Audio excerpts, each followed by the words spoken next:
everyone. My glasses are so smudged. This is Rachel over at Moonlight Library. If you're new here, then welcome. If you are not new here, then welcome. But if you are both not new and new here, then welcome.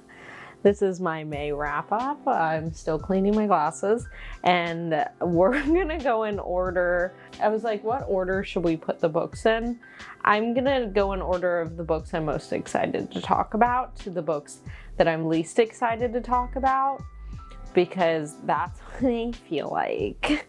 So 2 books I did dedicated vlogs to recently, and I just I'm a hype train lady now. I am, put me on it, throw me to the wolves. I'm gonna take these off. Anyways, that's me. I love the hype. I love the what are we doing? Do I look good? Thank you.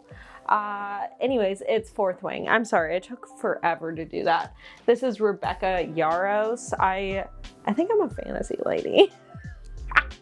Recently I was a horror lady, and trust me, you'll see I'm a horror lady later too.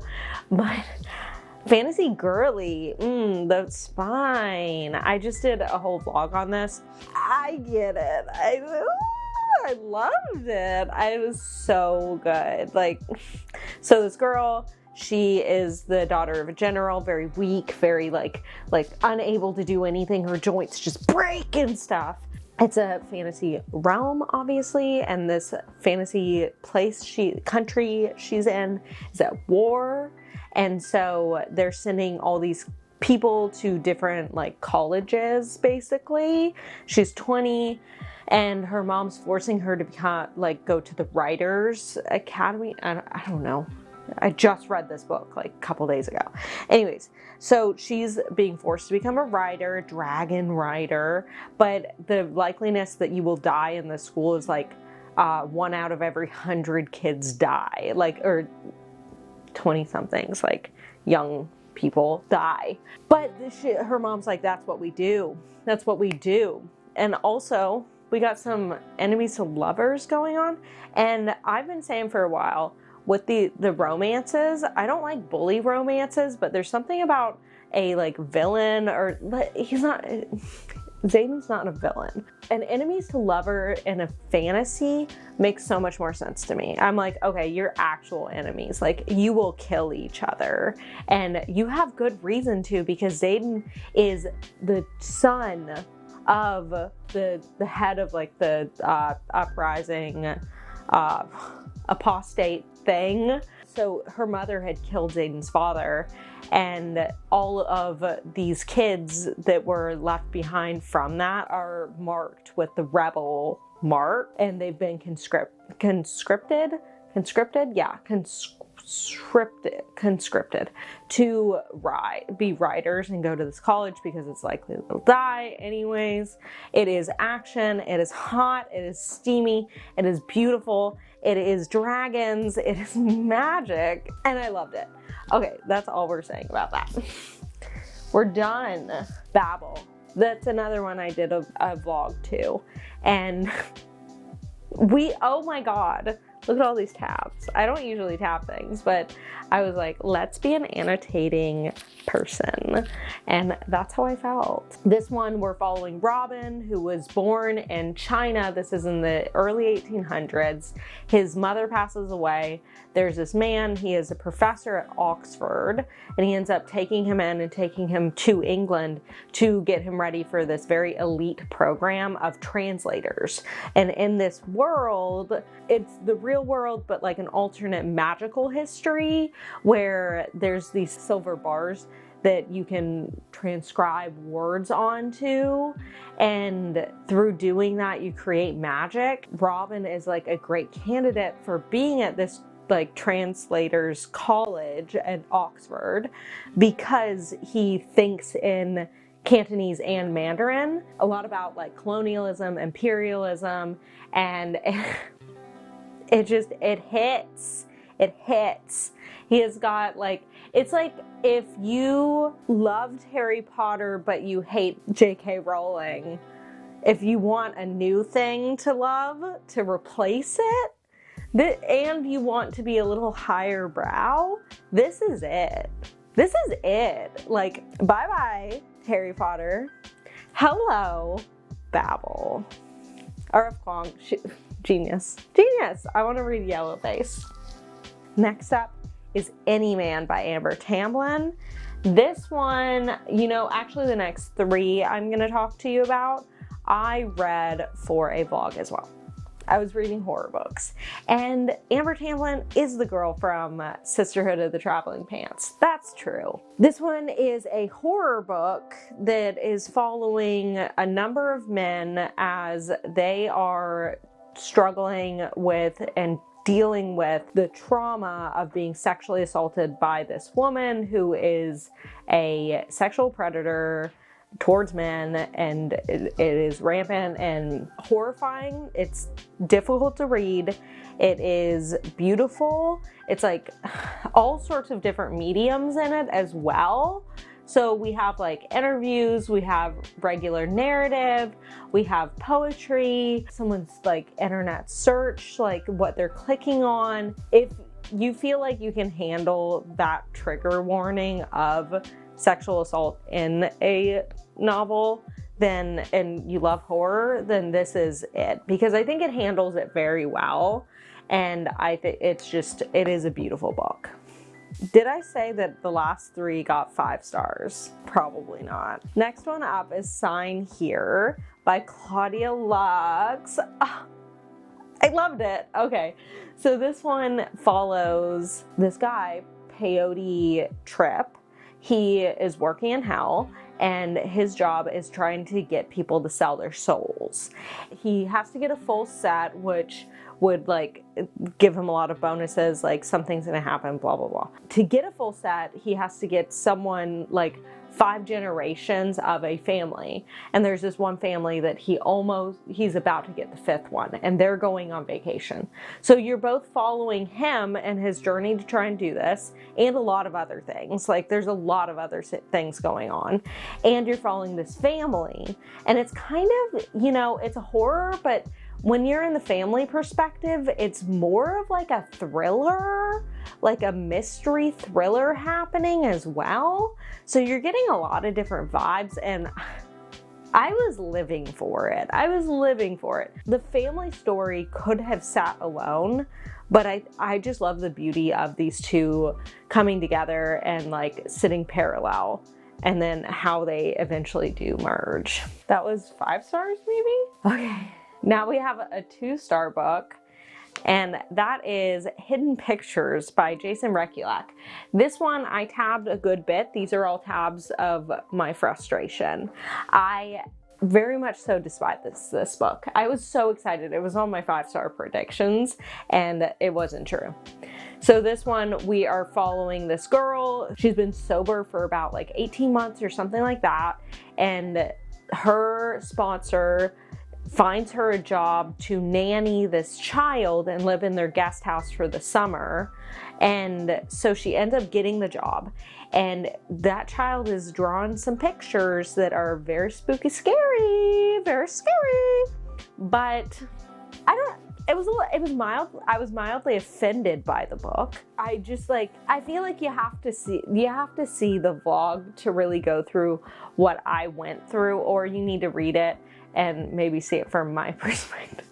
It wasn't there. It wasn't that scary. I read so fast though, honestly. I read this book lightning speed, but I hated it the whole time, and I was hate reading it. I was like, I can't get enough of this book because I hate it so much. It has a very high score on Goodreads, so if you read it, let me know what you thought, because I don't know, my opinion was, I was at a 5-star. I was like, this is gonna be it, and then I got a little bit in and I was like, this is not it, because I think I thought it was gonna be like Pen Pal. It wasn't. 2 stars. I have some questions for you, Rebecca Makkai. I'm kidding. That sounded like I was asking Rebecca Makkai a question. Makkai. This one, we are following this woman who is going back to her old boarding school to teach a podcast and film sort of like true crime class, this short class over the winter. When she did go there was this girl that was murdered in a kind of horrifying way. And so we're unpacking what happened in the past and what's going on in the future. And just the way this book is told, I really enjoyed it. I thought it was a little too heavy-handed with the women are both not trusted when they do say that like something's happened to them and they're not believed, but at the same time, things happen to women, but at the same time, women lie. And it's like, I get it. Like, that's kind of how the world is. Like, some people are going to do things for fame, you know, and there's cancel culture and all of this.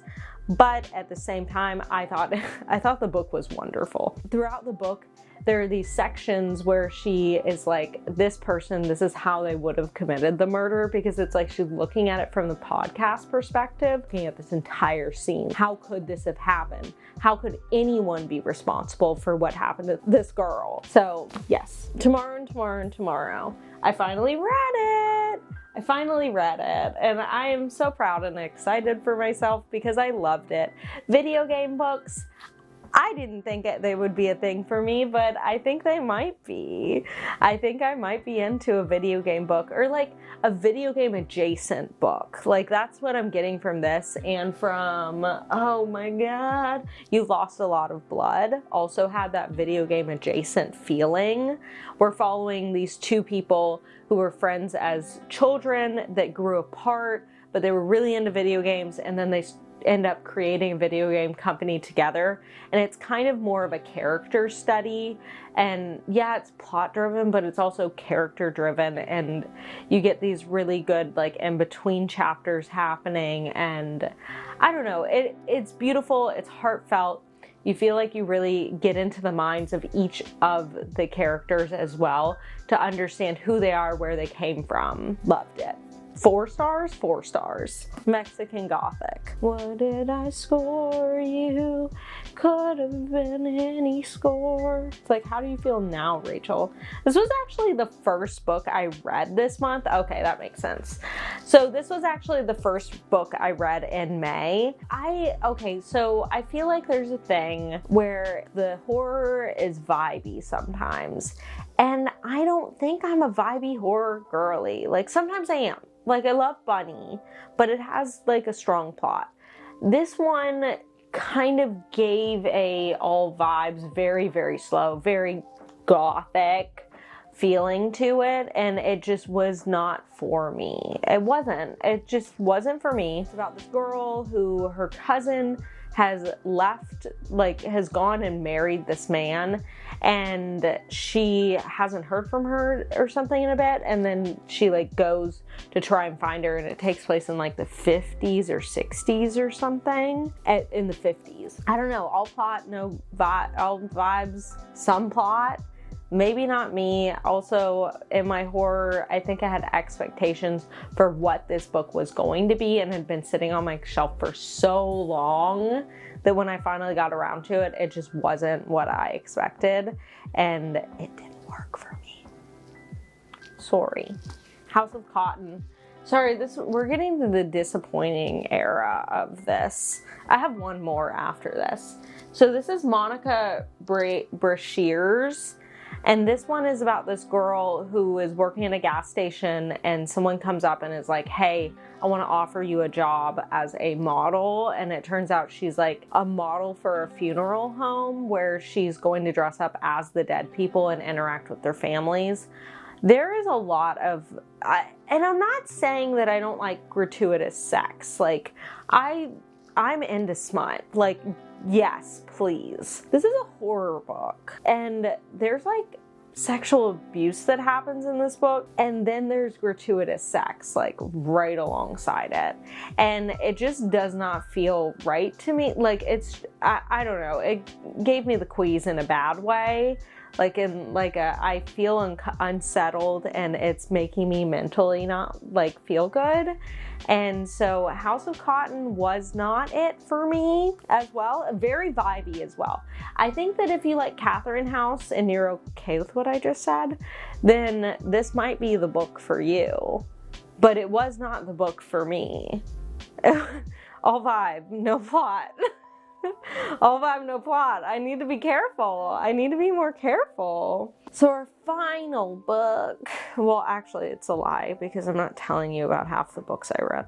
Well, actually, no, that's a lie too. Anyways, last book that I'm talking about right now is Goddess of Filth by V. Castro. This one is this group of girls, they decide that they're going to perform a seance or ritual or of some sort, and one of the girls ends up possessed by the Goddess of Filth, and she's filthy.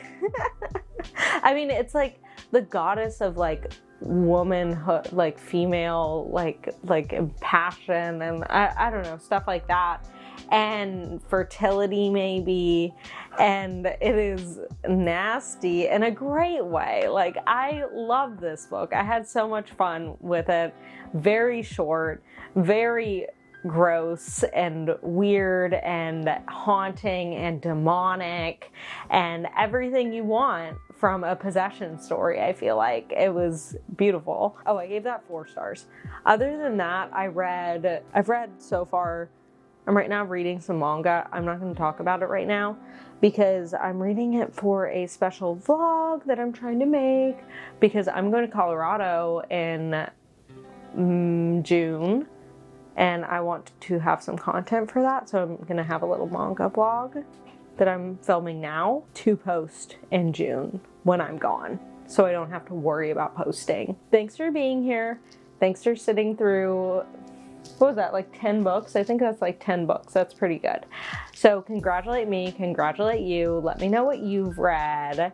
And you know what? For our emoji today, let us do a butterfly, because that's the last book I talked about that's sitting right here, and it's House of Cotton. And I didn't really like this book though, but give me a butterfly because they're still beautiful, because everyone can find beauty in anything. Thank you. Bye.